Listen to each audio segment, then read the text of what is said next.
You could say that our story began with a longing, a question that we're still asking today.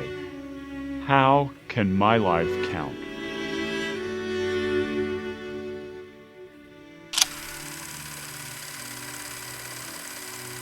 Martin Wells Knapp, as a young Methodist minister in Michigan, was small of frame, sickly in body, and quite obscure. He was relatively unknown. Martin Wells Knapp was born in 1853 in Calhoun County, Michigan. His parents, Octavia and Jared, were Christians. His father was an old-time Methodist camp leader. One of the ways you need to understand how GBS arose out of its context is that Knapp was a Methodist. However, Methodism was on the decline, not numerically, but spiritually. And Martin Wells Knapp began to push back against that.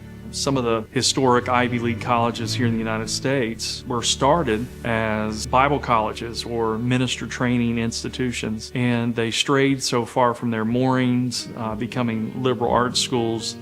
And he was intentional about getting back where the Bible was the main thing. While that was happening, he started a periodical called God's Revivalist, and he realized that not only did people have an appetite for spiritual instruction, he also realized there was going to be a need for a training school that would train Christian workers. The Revivalist started out as an 8-page monthly, started in 1888. Knapp said that the purpose of the Revivalist was to do the most unpopular thing in the world, undefiled religion and true holiness. Now, what he meant by undefiled religion was a paper that pushes evangelism to all levels and classes of society. That really became popular very quickly, 25,000 subscribers. He had sermons, he had Sunday school lessons, he had material for children, and he had devotionals, all wrapped up in this one periodical. And the paper flourished among people who embraced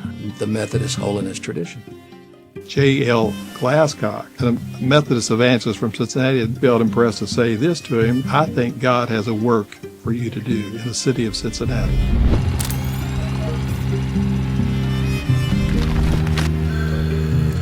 Cincinnati, even back then, was called the Queen City. It could be reached by rail, by road, by the river. It was the gateway from the south to the north, or from the north going back to the south. It was the hub of so many things. It was a good place for him to do his publishing. The city was full of sin, and being full of sin to Knapp, that meant lots of opportunity for evangelism. The Queen City, Cincinnati, was soon to become crossroads of holiness movement. So Knapp was unique, and he had a mantra, a personal thing that seemed to require him to call everything that he started God's.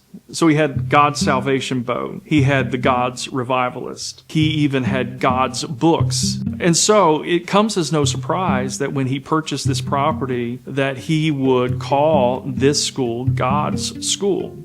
After Martin Wells Knapp died, we found that he not only named the school God's Bible School and College, but he deeded the school to God. And so it wasn't just words. It was who he was at the core of his being. And so over the last 125 years, we've operated under that name. His vision for GBS was not the typical university or college vision. He had a vision for a training school, a place where young men and women could come and find the will of God and then train to do the will of God. He said that he wanted the students here to prayerfully, intelligently, obediently, and perseveringly to study the Bible, and then secondly, to transmit that to others. Knapp was intentional about putting a stamp of ministry on the students who attended here. Our students spilled off of this hilltop, walked into saloons, went into brothels, the red light districts. Students would spill off, sometimes carrying umbrellas with scripture verses written on them to go evangelize our world. In 1901, they started the Thanksgiving Day feast here. And another song that the kiddies always like to sing on Thanksgiving is Joy, Joy, Joy. And I have the joy, joy, joy.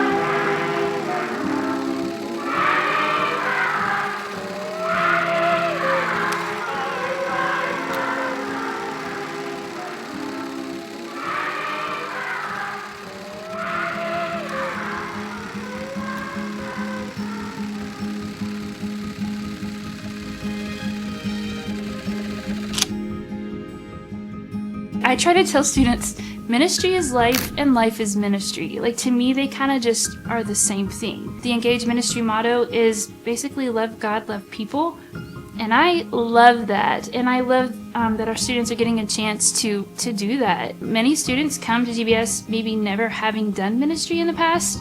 We have about 30 pre-approved ministries that students can pick from, which is really cool, actually. So they have some really good options when they come to campus. We have many things we do, even just picking up trash in the neighborhood. I feel like I want our students to be seen in the neighborhood doing good things, doing good deeds, being in the hands and feet of Jesus. One of the things I love about Swissy, honestly, is just the way that it helps us learn that ministry is best when it happens together, when we all show up, when we all contribute. It makes something incredible that none of us could have done by ourselves. I love watching that play out every single year. As a wayward, lost and rebellious teen, I went to a God's Bible School choir service in the spring of 1983. I was gloriously saved, and I have always felt that choir service was an important stepping stone to me finding Jesus. They pointed me to Jesus, and I've never gotten over that choir service. An unofficial name of this choir is the Gospel Choir, or the Good News Choir,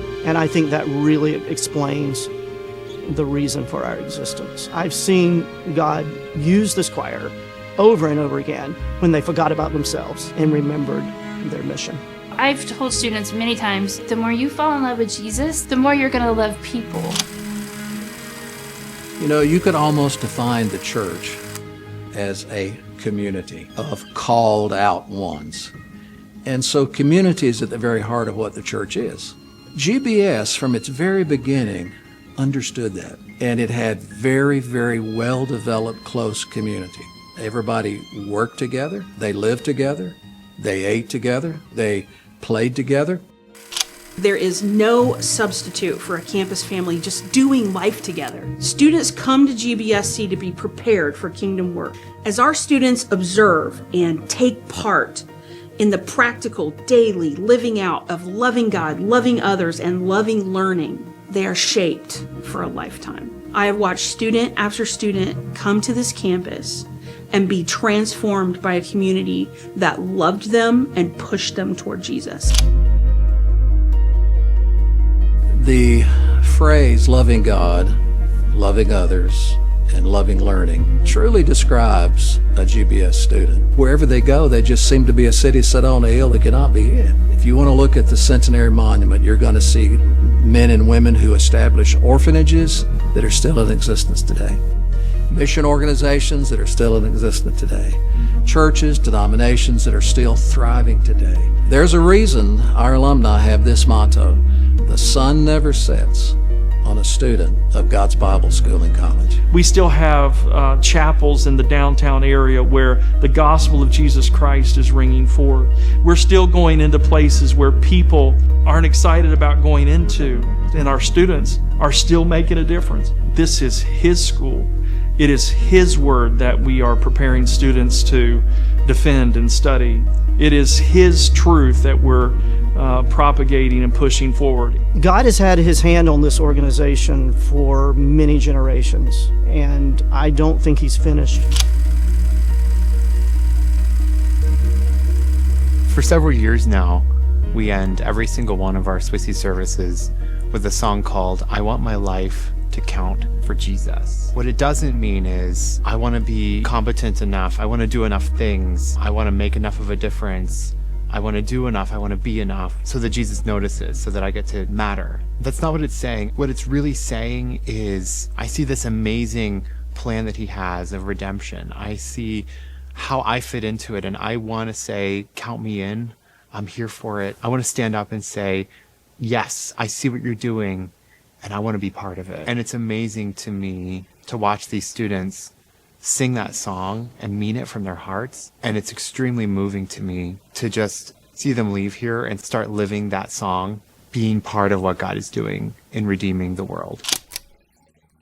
For 125 years, we've seen what God can do when people give themselves fully to Him. Through their lives, God writes stories of redemption, beauty, and impact still felt today. And the question remains, how will your life count? When you step into his kingdom work, you'll discover just how good it is.